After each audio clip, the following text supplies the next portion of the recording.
Pharma warrior চ্যানেলে তোমাদের সকলকে স্বাগত জানাই। আজকে আমরা আলোচনা করতে চলেছি যে WBHRB আন্ডারে যে ফার্মাসিস্টের ভ্যাকেন্সিটা আসতে চলেছে মোটামুটি 300টা পোস্টের মধ্যে, সেই ব্যাপারে কিন্তু ডিটেলসে কথা বলবো। আর রিক্রুটমেন্ট প্রসেসটা কি এক্সামের থ্রুতে হবে না আগে নাম্বারিং প্রসেসে হবে, এবং তার জন্য কি ধরনের তোমাদের প্রিপারেশন দরকার, সমস্ত কিছু কিন্তু ক্লিয়ার করবো আজকের এই ভিডিওটার মাধ্যমে। তো তোমরা যদি ফার্মাস চ্যানেলে নতুন এসে থাকো তাহলে কিন্তু অবশ্যই সাবস্ক্রাইব বাটনটাকে ক্লিক করে ফার্মাসের সদস্য হতে ভুলে যেও না, কারণ আমরা দিয়ে থাকি রেগুলার বেসিসে জব আপডেট, রেগুলার বেসিসে নোটিফিকেশন আপডেট, সঙ্গে সমস্ত রকম ক্যারিয়ার গাইডেন্স। তো চলো ফিরে আসা যাক ভিডিও মেন পর্বে, যেখানে আমি কিন্তু চলে এসেছি বর্তমান পেপারের একটা পেজ নিয়ে, যেখানে তোমরা দেখতে পাচ্ছ 19শে জুন বুধবার কিন্তু এই নোটিফিকেশনের ডিটেলসটা কিন্তু তারা বের করেছিল একটা খবরের কাগজে, যেটা বর্তমান পেপারের মধ্যে তোমরা দেখতে পাবে। ফার্স্টে রয়েছে স্বাস্থ্যে 2000 নিয়োগের পথে রাজ্য, যেখানে কিন্তু ফার্মাসিস্টের কিন্তু পদও রয়েছে, যেখানে 20টা সিটে মোটামুটি 20টা পোস্টে কিন্তু তারা ভ্যাকেন্সিটা আনতে চলেছে, যেখানে 2000 ভ্যাকেন্সি আসতে চলেছে। এবং তার মধ্যে ফার্মাসিস্টের যে পদটা রয়েছে সেখানে কিন্তু তোমরা এখানে দেখতে পাচ্ছ 300টা ভ্যাকেন্সি কিন্তু তারা ডিক্লেয়ার করেছে আপাতত দৃষ্টিতে। এখন দেখা যাক তারা 300টা ভ্যাকেন্সি বের করছে কিনা, এবং সেটা কিন্তু অফিসিয়াল নোটিফিকেশন আসলে বুঝতে পারবো। তো কতদিনের মধ্যে বেরোবে সেই নোটিফিকেশন সেটাও কিন্তু তোমাদের মাধ্যমে ক্লিয়ার করে দেবো। তো চলো প্রথমে এবার আসি, তোমার মধ্যে যে কোশ্চেনটা আসবে যে এই 300টা ভ্যাকেন্সিটি কি এক্সামের থ্রুতে হবে না আগে যে নাম্বারিং প্রসেস ছিল সেই নাম্বারিং প্রসেসে হবে। তো তারও কিন্তু অ্যান্সার তুমি যদি এই খবরের কাগজটা একটু ভালো করে পড়ো তার কিন্তু মোটামুটি একটা আন্দাজ তুমি করে নিতে পারবে। তো যদিও আমাদের ওয়েস্ট বেঙ্গল ফার্মাসিস্ট ইউনিটি এবং সমস্ত ফার্মাসিস্টের যেটা ইচ্ছে সেই ইচ্ছা অনুযায়ী যদি এগোনো যায় তাহলে কিন্তু আমাদের এক্সামের থ্রুতে হলেই কিন্তু আমরা সকলেই খুশি থাকবো এবং ন্যায্য বিচার হয়ে ফার্মাসিস্টরা কিন্তু চাকরি পাবে। কিন্তু এখন দেখার বিষয় যে ওয়েস্ট বেঙ্গল গভর্নমেন্ট কী করতে চলেছে। তো এখানে তোমরা দেখতে পাবে যে নোটিফিকেশনে যেটা বেরোনোর ডেট তারা বলেছে, তারা কিন্তু বলেই দিয়েছে এখানে 1 মাসের মধ্যে নোটিফিকেশনে তারা বের করতে চলেছে, মানে মোটামুটি জুলাই মাসের মধ্যে তোমরা কিন্তু এই ভ্যাকেন্সি ডিটেলসটা তোমরা দেখতে পাবে। এবং এখানে এটাও বলে দিয়েছে যে পুজোর মধ্যে কিন্তু পুরো যে ভ্যাকেন্সির প্রসেস রয়েছে পুরো ভ্যাকেন্সি প্রসেসটা তারা কিন্তু কমপ্লিট করবে। তো পুজোর মধ্যে যদি পুরো ভ্যাকেন্সিটা কমপ্লিট করে এবং নেক্সট মাসের মধ্যে যদি তারা এই নোটিফিকেশনটা দেয় তাহলে তাদের হাতে বেঁচে থাকে মোটে 2 থেকে 3 মাস।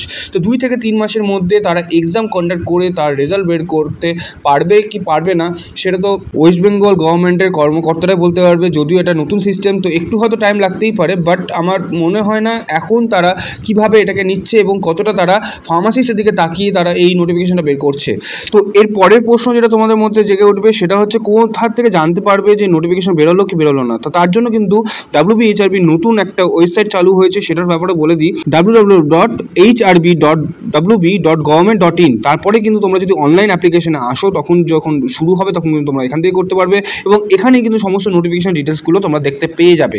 তো তোমরা যদি ফার্মাস চ্যানেলকে সাবস্ক্রাইব করে রাখো এবং আমাদের যে হোয়াটসঅ্যাপ গ্রুপ এবং টেলিগ্রাম গ্রুপের সঙ্গে যদি জয়েন হয়ে থাকো তাহলে সমস্ত নোটিফিকেশন ডিটেলসের সঙ্গে সঙ্গে সমস্ত রকম আপডেটগুলো কিন্তু সময় মতো পেয়ে যাবে। তো এর পরে যে কোশ্চেনটা আসে যদি সেটা নাম্বারিং হিসাবেই হয় তাহলে কিভাবে ক্যালকুলেশনটা হবে, এবং যদি ইন্টারভিউটা হয় WBHRB যে ইন্টারভিউ সেকশনটা হয় সেই ইন্টারভিউ সেকশনে তোমাদেরকে কিভাবে প্রস্তুতি নিতে হবে এবং সেখানে কী ধরনের কোশ্চেন আসে, তো সেগুলো নিয়ে কিন্তু অলরেডি ফার্মাস চ্যানেলের উপরে কিন্তু অনেক ডিটেলস ভিডিও রয়েছে। এবং শুধু এই ভিডিওগুলো কিন্তু নিজের ইচ্ছাতে বানানো নয়, এগুলো কিন্তু যারা ইন্টারভিউ দিয়েছে তাদের কাছ থেকে একটা ইন্টারভিউ নিয়ে তাদের কী কী কোশ্চেন করা হয়েছিল সেগুলো জেনে কিন্তু এগুলো আপলোড করা হয়েছে। তো তোমরা যদি এই ভিডিওগুলো একবার চেক আউট করে নাও তাহলে মোটামুটি আন্দাজ পেয়ে যাবে কী ধরনের কোশ্চেন কিন্তু তোমাদের WBHRB ইন্টারভিউ সেকশনে ফেস করতে পারো। সঙ্গে যদি এটা এক্সামের হিসেবেও হয়ে থাকে তবুও তোমরা এখান থেকে একটা আন্দাজ লাগাতে পারবে তোমাদের কী ধরনের কোশ্চেন তোমরা ফেস করতে পারো পরীক্ষার খাতাতে। তো চলো এবার আমি তোমাদের চলে আসি যে তোমাদের মার্ক ক্যালকুলেশন যদি সেটা নাম্বারিং সিস্টেমে হয়ে থাকে সেখানে মার্ক ক্যালকুলেশন কীরকমভাবে হয়ে থাকে সেটার জন্য কিন্তু তোমাদেরকে চলে যেতে হবে ফার্মাসের ইউটিউব চ্যানেলে এবং সেখানে সার্চ করে নিতে হবে how to calculate marks in WBHRB। তারপরে কিন্তু তোমরা এই ভিডিওটা পেয়ে যাবে এবং এখান থেকে তোমরা দেখতে পারবে যে 61 পোস্টের যে ভ্যাকেন্সিটা ছিল সেখানে কী ধরনের ক্যালকুলেশন হয়েছিল। তো সেখানে তোমাদের বলে দিতে চাই যে ক্লাস 10+2 যেটা থাকে সেখানে ফিজিক্স, কেমিস্ট্রি এবং ম্যাথামেটিক্স অথবা বায়োলজি এই 3টি সাবজেক্টের উপরে কিন্তু মার্কসটা ক্যালকুলেশন করা হয়, যেখানে 60% মার্কসটা কিন্তু ক্যালকুলেশন করা হয়।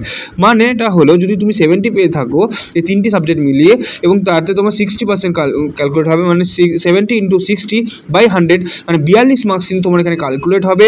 এবং তারপরে যদি তুমি ডিপ্লোমা ইন ফার্মাসি করে থাকো যত মার্কসই পেয়ে থাকো না কিন্তু তোমার এখানে 12 মার্কস কাউন্ট হবে। আর যদি ব্যাচেলার করে করে থাকো সেখানে কিন্তু তোমার 13 মার্কস কাউন্ট হবে, আর তুমি যদি মাস্টার্স করে থাকো তাহলে কিন্তু সেখানে 15 মার্কস কাউন্ট হবে। এইভাবে কিন্তু ক্যালকুলেশনটা হতো। এবং সঙ্গে তোমার যদি কোনো রকম এক্সপিরিয়েন্স হয়ে থাকে, তাহলে যদি কোনো গভর্নমেন্ট সেক্টরে হয়ে থাকে, সেটা কন্ট্রাকচুয়াল হোক বা পার্মানেন্টই হোক না কেন, সেখানে 2 মার্কস করে কাউন্ট হবে। আর যদি তুমি প্রাইভেট ইনস্টিটিউশনে কাজ করে থাকো তাহলে কিন্তু পার ইয়ার বেসিসে 1 মার্কস করে কাউন্ট হবে। ম্যাক্সিমাম কিন্তু তারা 5 বছর পর্যন্ত কাউন্ট করবে। মানে তুমি প্রাইভেট সেক্টরে থাকলে 5 মার্কস এক্সট্রা পেতে পারো 5 বছর কাজ করলে, এবং সেটাই যদি গভর্নমেন্ট সেক্টরে থাকো তাহলে তুমি সেখানে কিন্তু ম্যাক্সিমাম 10 মার্কস পেতে পারো এক্সট্রা। তো এরপরে কিন্তু 15 মার্কসে ইন্টারভিউ হয়ে থাকে, এবং টোটাল যে মার্কিংটা হলো সেই মার্কিংয়ের উপর ভিত্তি করে কিন্তু র্যাঙ্কিং সিস্টেমটা তৈরি হয়, এবং যার যত কম র্যাঙ্ক থাকবে তার কিন্তু তাড়াতাড়ি চাকরি হওয়ার সম্ভাবনা থাকে। মানে এখানে বেশি মার্কস যাদের থাকবে তাদের কিন্তু চাকরি হওয়ার সম্ভাবনাটা থাকে। তো আশা করি তোমাদের এখানে বুঝতে কোনো রকম অসুবিধা হয়নি যে ঠিক কীভাবে এখানে ক্যালকুলেশন হয়ে থাকে, আদৌ এক্সামটা কীভাবে হতো, এক্সাম হলে কীরকম কোশ্চেন আসতে পারে, এবং ইন্টারভিউতে কী ধরনের কোশ্চেন জিজ্ঞাসা করতে পারে, এবং কতদিনের মধ্যে তোমাদের এখানে ভ্যাকেন্সি নোটিফিকেশনটা পেতে পারো, সমস্ত কিছু হয়তো আমি তোমাদেরকে ক্লিয়ার করতে পেরেছি।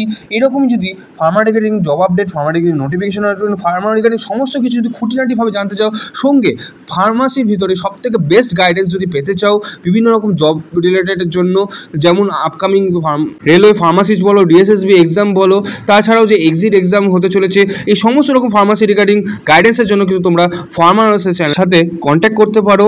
তো আজকের ভিডিও কিন্তু আমরা এখানেই শেষ করছি। দেখা হবে আইটি নতুন ভিডিওতে। ততক্ষণ পর্যন্ত keep updates always all time with Pharma.